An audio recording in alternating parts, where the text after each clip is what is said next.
हाँ तो दोस्तों, बच्चों, सीबीएसई के बच्चों, ये क्वेश्चन नंबर थर्ड लेकर मैं आया हूं इस वीडियो में। क्वेश्चन नंबर थर्ड जो कि आपकी एक्टिविटी है। हालांकि नंबर कटे तो ये मार्क्स बहुत बड़े हो जाते हैं, 3 मार्क्स, और मिले तो कोई वैल्यू नहीं होती है ना। 3 मार्क्स है, पर अगर कट जाए तो 27 हो जाते हैं 30 में से। इसीलिए ये भी इंपॉर्टेंट है, पर इसमें राइटिंग पोर्शन पे बड़ा ध्यान देना है।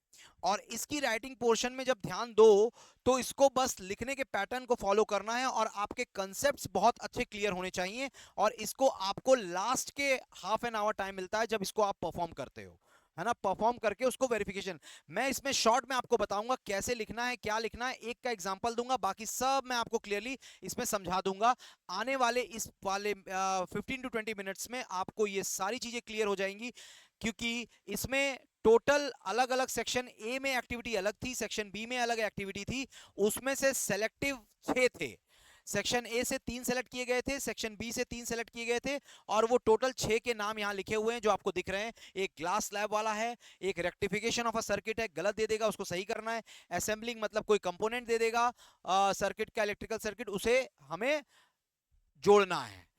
मल्टीमीटर से हमें एसी और डीसी का करंट मेजर करना आना चाहिए, करंट, वोल्टेज, रेजिस्टेंस, बराबर है। और एक आता है डिफ्रैक्शन, जो कि ब्लेड जैसा, ब्लेड के हेल्प से हम जो हमने डिफ्रैक्शन पैटर्न्स पढ़े हैं थ्योरी में, वेव ऑप्टिक्स में, उसका पार्ट है। और आइडेंटिफिकेशन का मतलब है, आइडेंटिफिकेशन का यहाँ है कि तुम्हें बहुत सारे एलईडी बल्ब्स, आईसी सर्किट, है ना, और काफी सारे जो कंपोनेंट है वो तुम्हें दिए जाएंगे, उसमें से बस तुम्हें डिटेक्ट करना है और उसको थ्योरी में एक्टिविटी के पोर्शन में लिख देना है ना। क्वेश्चन नंबर 3 है, 3 मार्क्स का है। तो चलिए शुरू करते हैं। पहले मैं आपको ये थोड़ा क्लियर कर दूं कि देखिए, ये है सेक्शन ए की एक्टिविटी जो सीबीएसई ने अप्रूव की थी, और उसमें से मोस्ट जनरली ज्यादातर फेवरेट स्कूल जो फेवरेट है, जो आपके टॉपिक से रिलेटेड है, वो मैंने सेलेक्ट किए हैं 6। इसमें से 3 सेलेक्ट होंगे, इसमें से 3। तो देखो, ये वाला जो है 6 नंबर, वो है रेक्टिफिकेशन वाला, बराबर है। ये है 4 असेंबलिंग वाला है, बराबर है।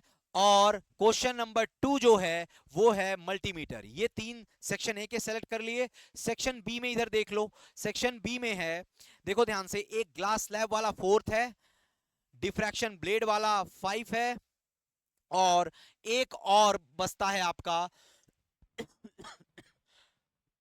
इसमें से, ये है obliquely in the glass slab, मतलब 4, 5, और एक बचता है टू आइडेंटिफिकेशन, पहला वाला आइडेंटिफिकेशन है, जिसमें आपको डायोड दे देगा, एलईडी दे देगा, रजिस्टर दे देगा, कैपेसिटर।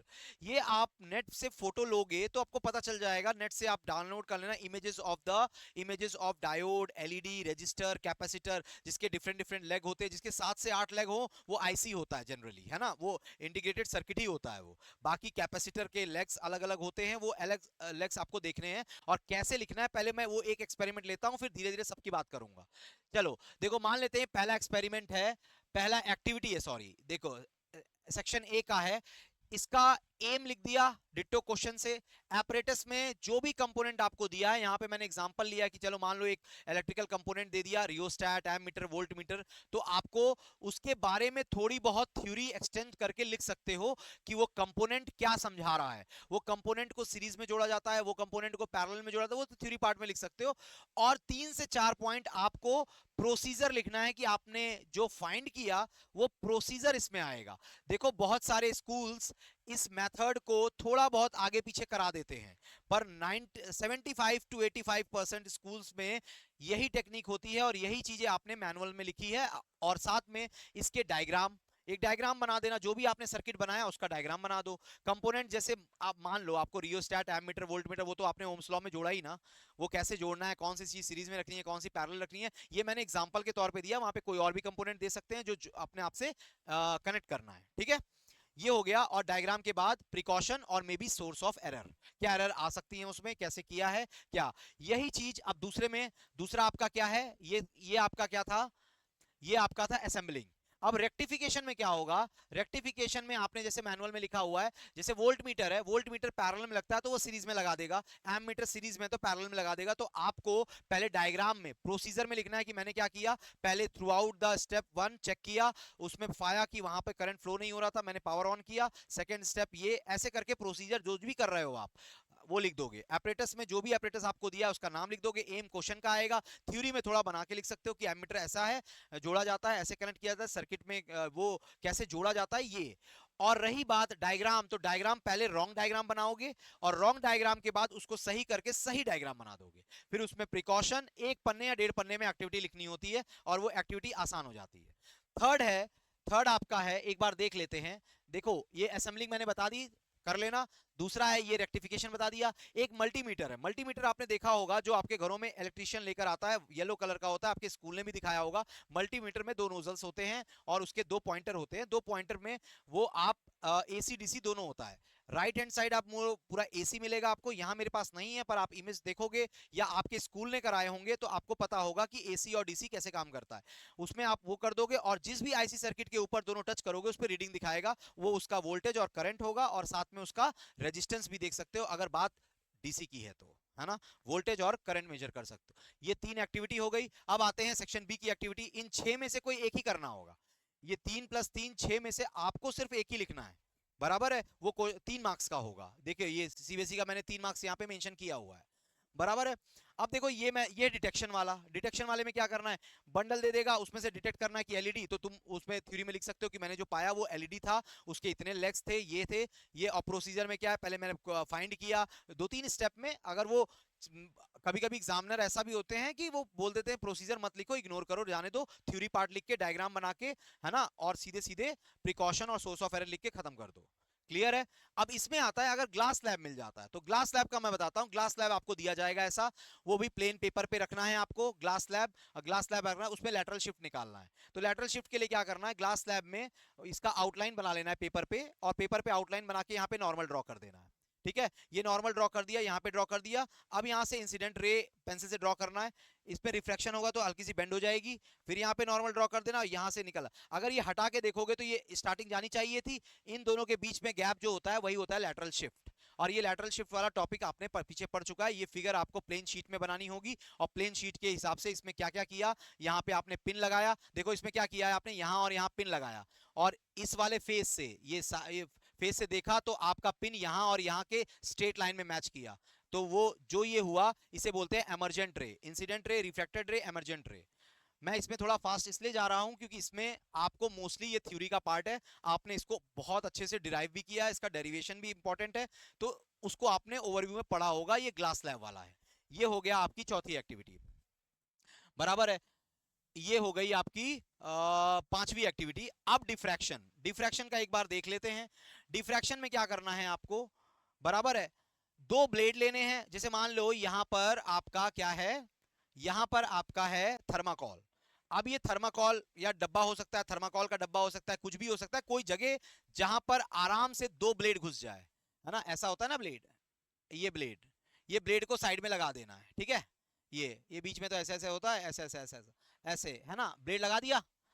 अब लेजर लाइट दिया जाएगा, लेजर लाइट को यहां से क्या करना है, पास करना है इन दोनों के बीच के गैप से, बहुत स्लाइट गैप होगा। और आपको स्क्रीन पर, वो दीवार भी स्क्रीन हो सकती है, स्क्रीन पर आपको ऐसा दिखेगा, एक डार्क दिखेगा और फिर ऐसा लाइट, फिर डार्क, फिर धीरे धीरे धीरे, फिर इस साइड भी ऐसे ऐसे। और इसका जब ईसीजी पे वो बनाओगे तो ये ऐसा बनेगा, ऐसा ऐसा, ये ऐसा, ये आपको फिगर में बनाना है और इसको आपके प्रोसीजर थ्योरी पार्ट में पूरा लिखना है, फिगर बनाना है, सोर्स ऑफ एरर, प्रिकॉशन। ये रहा आपका 6 एक्टिविटी जो मैंने एकदम कम समय में एकदम ब्रीफ कर दिया। और इसी पर ध्यान देना है। 1 से 1.5 पेज होता है एक्टिविटी, वो लास्ट मोमेंट में लिखना होता है, हाफ एन आवर मिलता है उसको लिखने के लिए, बराबर है। मेन आपके मार्क्स जो होते हैं वो 7 + 7 और ये 3। अगर आप ये पूरा तीनों वीडियो जो मेरे पुराने इंट्रोडक्शन के वीडियो हैं और 2 सेक्शन ए के और सेक्शन बी के सेपरेट वीडियो जो मैंने बनाए हैं, अगर वो तीनों वीडियो तुम देख लेते हो, आप देखते हो, तो आपके 100% 7 कितने मार्क्स हो गए, 7 सेक्शन क्वेश्चन 1, 7 क्वेश्चन 2, 3।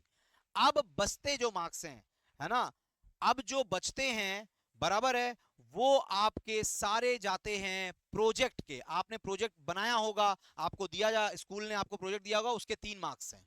बराबर है, बराबर 3 मार्क्स हैं। और आपके 5 नंबर आपके मैनुअल में हैं। अगर आपने मैनुअल में 14 एक्सपेरिमेंट 8 एक्टिविटी और 6 एक्सपेरिमेंट लिखा है विद प्रॉपर वे में, तो आपको 5 नंबर वहां से मिल जाएंगे। और रहे 5 नंबर, वो आपका वाइवा। तो हो गए आपके टोटल 30 मार्क्स। तो अगर वाइवा में आप बिल्कुल ध्यान देते हो तो यहां से आप 7 पाए, 7 पाए, 3 पाए, और फिर 3 पा गए किससे? आपने प्रोजेक्ट अच्छे से बनाया है। फिर आपका एक वाइवा हो गया 5 मार्क्स, और लास्ट में एक 5 मैनुअल का। ये सब मिला के आप 30 मार्क्स, और ये आपको बहुत बेनिफिट देगा बोर्ड एग्जाम्स के रिजल्ट एनहांस करने में। बराबर है। इसीलिए वाइवा के लिए ध्यान रखना, वाइवा के लिए जो कॉन्सेप्ट मैंने तीनों एक्सपेरिमेंट में बताया, दोनों एक्सपेरिमेंट और एक एक्टिविटी में बताए हैं, वहां पर जिस जिस पॉइंट पर मैंने बोला है कि इग्नोर मत करना, वो पॉइंट लिखना, और उससे रिगार्डिंग जितना भी थ्योरी पार्ट आता है वो सब पढ़ लेना, और थ्योरी को प्रिपेयर कर लेना, और कॉन्फिडेंटली रहना वाइवा में। कॉन्फिडेंटली रहना। अगर तुम्हें कहीं बाई चांस, हम भी इंसान है, कभी कुछ होता है कि कुछ नहीं आता है, उसको एक्सेप्ट करना, और कॉन्फिडेंटली उसको एक्सेप्ट करके सामने वाले को बोलना, सर मुझे ये नहीं आता, मैम मुझे ये नहीं आता, इस टॉपिक पे मेरी स्ट्रेंथ अच्छी है, और मैं इस टॉपिक से ज्यादा बेनिफिट दे सकता हूं आपको आंसर्स के रूप में। तो मैं, है ना, पोलाइटली आप ये भी बात बोल सकते हो, इसमें कोई बुराई नहीं है। तो आपको वाइवा में फुल मार्क्स 5 मिलेंगे। और यही सब मिलाकर टोटल, मैं अपने एक्सपीरियंस से बता रहा हूं, आप 30 आउट ऑफ 30 इजिली गेन कर सकते हो। इसे आप एक भी मार्क्स फालतू के मत समझो कि चला जाएगा तो क्या हो जाएगा, 2-3 मार्क्स गए तो क्या फर्क पड़ता है। नहीं भाई, बहुत फर्क पड़ता है ना, बहुत फर्क पड़ता है। 5 नंबर के 1% होते हैं। अगर आपका 1% यही लूज हो गया, तो आप गेम में, जब आप कंपटीशन में जाने से पहले ही कंपटीशन से बाहर हो, है ना, 1% नीचे हो, है ना। तो इस बात का ध्यान रखना, हर एक मार्क्स बहुत इंपॉर्टेंट है, क्योंकि आउट ऑफ 100 है ये, आउट ऑफ 100 में से 30 है ये, है ना। तो बाकी चलिए, ऑल द बेस्ट, और अपकमिंग एग्जाम्स में बिल्कुल ध्यान देना। Hope all the best for all CBSE students who are appearing in 2026 board examination, theory as well as practicals. Bye bye, goodbye.